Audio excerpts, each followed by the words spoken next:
Hello, everybody. This is Harry Jackson. I am bringing you the latest word of our devotions, and we're moving into Saturday, which is approximately day number 13, and that's exciting. I'm also called 100 people to pray with me from within the church. I have recruited many people. I'm going toward 20 prophetic intercessors on the outside, people with some kind of track record about prayer. They know how to pray.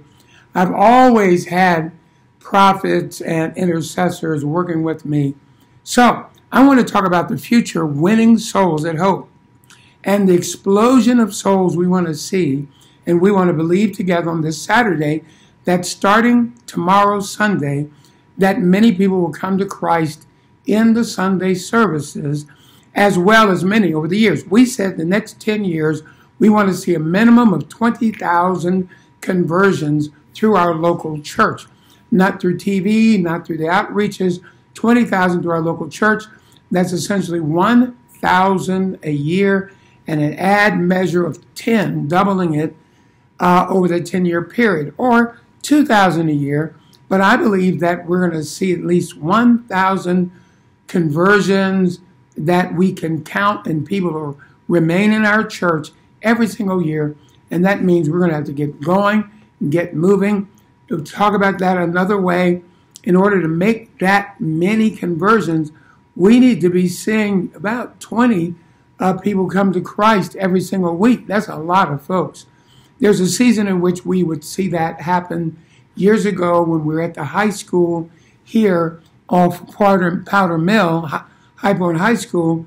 But I believe we're going to ratchet back up to that level, and boom, it's going to begin to hit. We're going to begin to see. Now, as you hear that word, I want to take you to Luke chapter 1, verse 12 through 15. This is Zacharias, John the Baptist's dad. He says, when Zacharias saw him, he's talking about an angel, he was troubled, and fear fell upon him. But the angel said unto him, Fear not, Zacharias, for thy prayer is heard, and thy wife Elizabeth shall bear thee a son, and thou shalt call his name John. And thou shalt have joy and gladness, and many shall rejoice at his birth, for he shall be great in the sight of the Lord. Skipping down to verse 18, it says, And Zacharias said unto the angel, Listen to this unbelief, whereby shall I know this? For I am an old man, and my wife well stricken in years. Now, Abraham is the father of the faith. If he ever knew any Bible story, being a priest, he should have known about Abraham, and therefore God had already done this kind of miracle before. There's no way he should not be able to see this thing happen. But he's concerned and he's fearful. Mary, by contrast, said, Be it unto me according to thy word. This guy, Zacharias, basically says, how is that going to work? Some of us today are saying, how are we going to see 1,000 people come to Christ over this next year? Well, by any means possible. We're going to do the Witnessing Institute. You and I are going to bring people to church. We're going to go on local television. They're going to come out to special events.